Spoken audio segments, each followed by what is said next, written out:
আসার পরে এই জায়গায় রাস্তার মাথায় ও আর আমি একসাথে আসতেছি, এর মধ্যেই মহিলা আর কয়েকটা ছেলে একজনটা ধাওয়ানি মারছে, সে 27-60 গায়ে দেওয়া ধাওয়ানি দেওয়ানে সে ওই দৌড় দিছে, ওই যখন স্যান্ড বাইর করছে ওই ছেলেটা তো বাঁচার লাগে দৌড় দিছে, তখন ও আমার কাছেই ও হঠাৎ করে পিছ দিয়ে দৌড় দিল, ও আমার মোবাইল বাইর করছে, বুঝতে পারছেন? তো মোবাইল বাইর করে তখন আমি ওরা খুঁজতেছি কই গেল, সব আলজল লেগে গেছে গা, যে কী ব্যাপার ঘুমনে কী হইলো, কেরা ওই যে স্যান্ড ধাওয়াইতেছে, আমি পিছে পিছে দৌড় পারি, এদিকে দৌড় পারি, পরে শুনি যে এই জায়গায় আইসা এই দোকানের মধ্যে তারা কোপাইতেছে, তখন আমি ওই দূরে যে ব্যাপারটা কি, তখন আমি তো এখানে আসতে পারতেছি না, তখন আমি সাথে সাথে পুলিশের গাড়ি এখানে থাকে, আমি পুলিশের জন্য খোঁজ করতে যাই, না পাইয়া আমি সাথে সাথে বাসন থানার ওসিকে আমি ফোন করি, ফোন করার পরে সে বলছে যে আমি টিম পাঠাচ্ছি,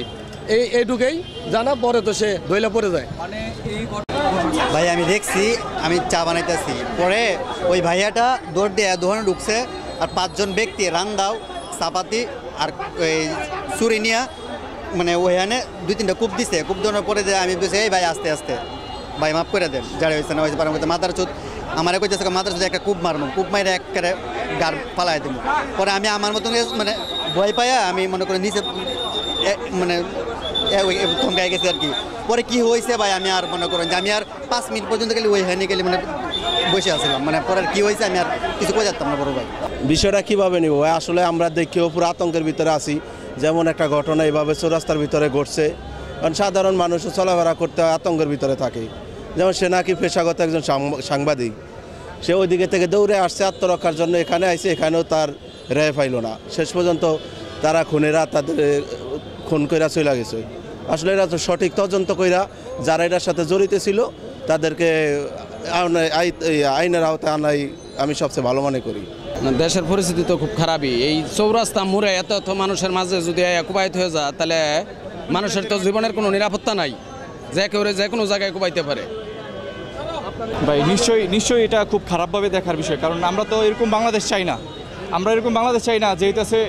মনে হয় যে কোনো গার্ডিয়ানহীন একটা বাংলাদেশের মধ্যে বসবাস করতেছি, যেখানে আপনার একজন মানুষ আপনার যে প্রকাশ্যে খুন করে চলে যায়, ঠিক আছে, আমরা তো মানে শুনেই এটা হচ্ছে মানে মেনে নিতে পারতেছি না, একজন মানবিক হিসেবে, একজন সাধারণ মানুষ হিসেবে এটা কখনো মেনে নেওয়া যায় না, ঠিক আছে। মানুষ পশুরা কখনো পশুর মতো এরকম ধরনের কাজ করে না, এটা দেখে আমরা খুবই মর্মাহত। আসলে আমি তো যদিও পুরো ঘটনা দেখি নাই, কিন্তু চৌরাস্তার মতো এরকম একটা জায়গার ভিতর তাও অবশ্যই প্রশাসনের ব্যর্থতা তো আছে, প্রশাসন অবশ্যই ব্যর্থতা, বড় ব্যর্থতা আছে। তাও জিনিসটা এমন না যে কয়েক সেকেন্ডে করছে, জিনিসটা মিনিমাম তো কয়েক মিনিট কোপানো লাগছে, মানুষজনই বলতেছে যে একদম মৃত্যুর